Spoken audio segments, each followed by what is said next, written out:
Welcome to our YouTube channel invest money. Friends, mutual funds में अगर आप monthly income start करना चाहते हैं तो आपको SWP में बेहतरीन ऑप्शन मिल जाता है, जहां पर आप लमसम वन टाइम इन्वेस्टमेंट करते हैं और उस पर 0.70% से लेकर 1% तक पे आउट सेलेक्ट कर सकते हैं। ये पे आउट मंथली बेसिस पर आपके अकाउंट में आता रहता है, लेकिन इसके साथ साथ एक बेनिफिट ये भी मिलता है, ये आपके जो पैसे हैं उसकी वैल्यू भी लगातार बढ़ती रहती है। लेकिन म्यूचुअल फंड्स में जब हम निवेश करते हैं SWP में, तो हमेशा हमें ऐसे फंडों का चुनाव करना चाहिए जिनका कुछ पैसा इक्विटी के अंदर और कुछ पैसा डेट फंड में निवेश किया गया हो। इससे बेनिफिट आपको ये मिलेगा कि यहाँ पर आपके पैसे पर एक जगह से एक फिक्स रिटर्न मिलता रहेगा डेट फंड में, यानी कि वहाँ पर पैसा आपका बॉन्ड्स या फिर टी बिल्स में निवेश किया जाएगा, जिससे कि एक फिक्स इंटरेस्ट रेट के हिसाब से आपको इंटरेस्ट मिलता रहेगा। लेकिन इक्विटी का जो पैसा होगा उस पर रिस्क होगा। इससे क्या है कि यहाँ पर आपको एक मंथली इनकम भी मिल जाएगी और आपके पैसे की वैल्यू भी लगातार बढ़ती रहेगी, क्योंकि अगर आप सेफ इन्वेस्टमेंट का ऑप्शन ढूंढते हैं और बैंक इंटरेस्ट डिपॉजिट स्कीम में मंथली इनकम के लिए पैसे को निवेश करते हैं, तो यहाँ पर आपको मंथली इनकम तो हो जाएगी, लेकिन मैच्योरिटी पर आपको कोई बेनिफिट नहीं मिलेगा, क्योंकि आपको 7% बैंक FD के ब्याज दर के हिसाब से मंथली इनकम के साथ साथ आपका प्रिंसिपल अमाउंट भी आपको मिलता रहेगा। लेकिन अगर आप म्यूचुअल फंड्स में पैसे निवेश करते हैं SWP में, तो यहाँ पर दो बेनिफिट मिलेंगे। एक तो आपके पैसे की वैल्यू भी लगातार बढ़ती रहेगी और दूसरा आपको एक इनकम भी आती रहेगी। यानी कि ये प्लान उन लोगों के लिए काफी अच्छे हैं जो अपने पैसे पर डबल बेनिफिट हासिल करना चाहते हैं, मंथली इनकम के साथ अपने पैसे की वैल्यू को भी बढ़ाना चाहते हैं। लेकिन जब निवेश करने की बात आती है तो आपको हाइब्रिड कैटेगरी के फंडों में पैसे को निवेश करना चाहिए।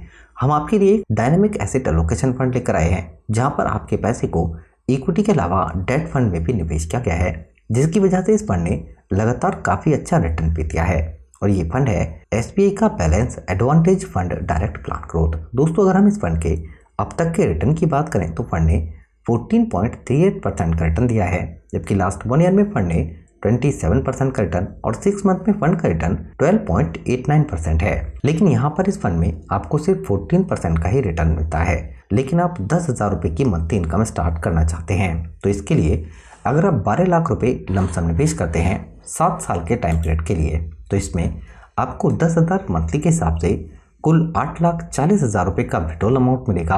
यानी कि जो आपने पे आउट सेलेक्ट किया है उसके हिसाब से ये पैसे आपके अकाउंट में आ चुके होंगे, जबकि 12 लाख रुपए की वैल्यू भी बढ़कर 16,34,000 रुपये। लेकिन अगर आप 14 साल तक पैसे को निवेश करते हैं तो यहाँ पर 10,000 मंथली के हिसाब से आपको 16,80,000 रुपये का कुल विड्रॉल मिलेगा और 12 लाख रुपए की वैल्यू 27,21,000 रुपये। लेकिन अगर आप 21 साल तक पैसे को निवेश करते हैं तो यहाँ पर अब आपको 10,000 मंथली के हिसाब से 25,20,000 रुपये का विड्रॉल मिलेगा और 12 लाख रुपए की वैल्यू बढ़कर 54,41,000। लेकिन 30 साल के अंदर आपको एक अच्छा बेनिफिट मिलेगा, आपके जो पैसे की फाइनल वैल्यू होगी वो बढ़कर 1,56,00,000 रुपए की होगी 12 लाख की, जबकि आपको 10,000 मंथली के हिसाब से कुल 36 लाख रुपए का विड्रॉल अमाउंट भी मिल जाएगा।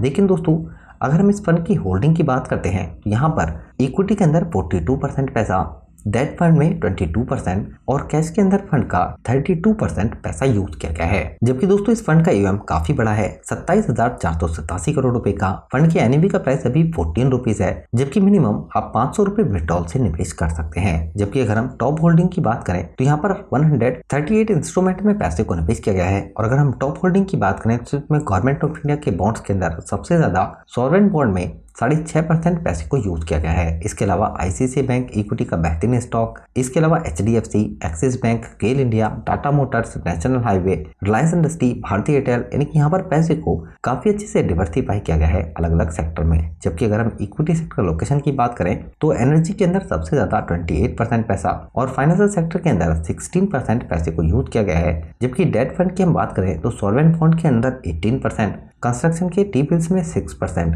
यानी कि यहाँ पर अदर सेक्टर के बॉन्ड्स में और यहाँ पर दोस्तों अदर्स में भी 64% पैसे को यूज किया गया है। जबकि फंड के एक्सपेंस रेशियो खर्चे की बात करें तो ये भी कम है, 0.70% का। लेकिन अगर आप जो पैसा निवेश करते हैं उसे निकालते हैं 1 साल से पहले 10%, तो आपको 1% एग्जिट लोड चार्ज भी देना होता है। और फंड मैनेजमेंट टीम की बात करते हैं तो राजीव 2023 से, दिनेश 2021, मानसी 2023 और प्रदीप 2023 से इस फंड को मैनेज कर रहे हैं।